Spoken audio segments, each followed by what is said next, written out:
2009年台湾发生了88风灾，因此在2010年的时候，我和当时文茜时报的团队还有伟泰广告公司合作了一部正负2度 C 的纪录片。这个纪录片那个时刻2010年地球升温0.9度，现在2023年。不过过了13年，地球已经升温了1.2度，这是第一个概念，告诉大家我们升温的有多快。他们说到2030年的时候，地球会升温到1.5度，在那个时候，很多重要的南太平洋的岛国可能会沉没或是被淹没，基本上会出现大量的气候难民，而且很多国家内部，就算这整个国家不会像这个我们讲的南太平洋的岛国，像吉里巴斯等等整个沉没。国内也会有一些地区，像台湾的邻边，或是台湾的嘉义旁边的这些低于海平面的地方，也会沉没。我们目前为止，2023年，你一点都不会觉得吃惊，它的碳排放量呢是368亿吨，意思是什么？是人类有历史记录以来最高。所以我们根本从巴黎气候协定之后没有反省，所以我们基本上并没有把温室气体拉下来，排放的还创下了历史的新高。基本上，如果我们要实现2030年把气温控制在摄氏1.5度的话，我们必须在2030年之前把碳排放量要降低到43%，所以 it's mission impossible. That's welcome. 让我们一起欢迎迎接世界末日。In Michigan and New York, some communities seen up to a foot of snow or more since Monday. Drivers trapped and digging out, and some semi-trucks even stranded. And in some areas, it's still coming down.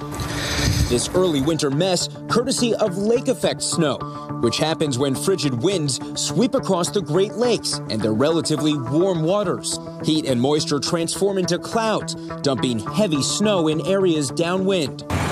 曾几何时，我们已经不需要进戏院就能体会好莱坞灾难片营造出来的末世感。感恩节刚过，美国多州就遭遇怪兽级强降雪。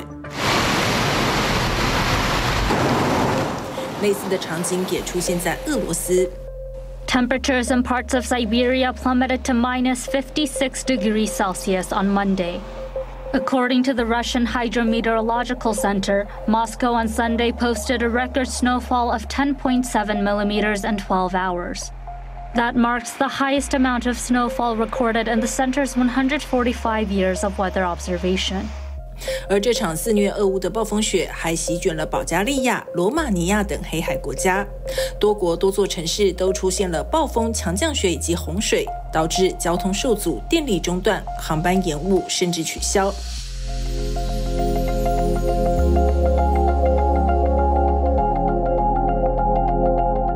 暴雪、洪水、极端天气以不同形态在地球上同步发威。近几年饱受干旱重创的东非、坦桑尼亚和肯亚均遭受了意想不到的洪水袭击，造成上百人丧生。而有意取代中国成为世界工厂的印度，经济发展目标也将因极端天气威胁面临打击。Meanwhile, disruptions have hit Apple's supply chain as heavy rains and Cyclone Michong creates chaos in Chennai in India. Foxconn and Pegatron, major iPhone manufacturers, have temporarily halted production at their facilities, affecting Apple's output. Heavy rains and the impact of Cyclone Michong have left the city submerged, prompting both manufacturers to suspend iPhone production temporarily. The move to diversify manufacturing to India has proven successful for Apple, recording its highest ever quarterly shipments, surpassing 2.5 million units in the last quarter ending September. However, the latest weather-induced disruption underscores the vulnerability of even the most robust supply chains to unforeseen natural events, posing challenges for the tech giants' production strategies. 这些都发生在 COP28 召开之际，不啻是地球给人类的警告。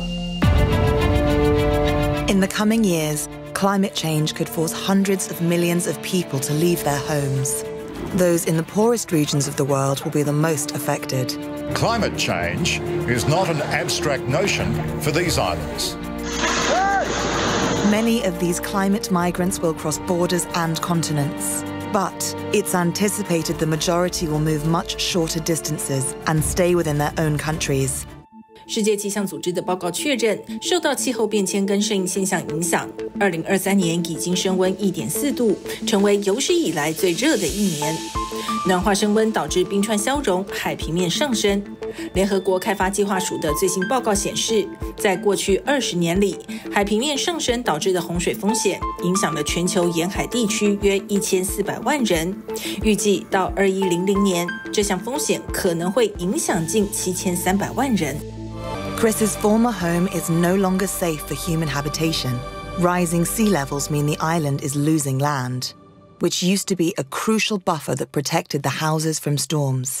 As that buffer disappears, the impact of hurricanes is now much worse. 美国路易斯安那州的让查尔斯岛就是标准的气候灾难区。由于墨西哥湾海平面上升与时不时的飓风侵袭，岛上的小镇已经被海水淹没大半。More than 2,000 square miles of land in Louisiana has disappeared since the 1930s, equivalent to roughly one American football field every hour. Ile de Jean-Charles is at the forefront of this catastrophe.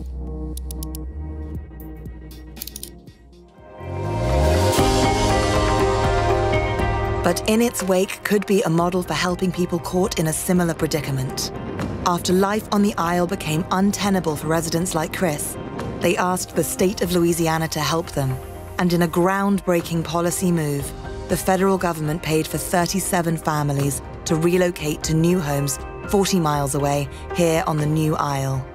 气候变迁导致的难民已经不仅是一个概念，而是一个令人难过的事实。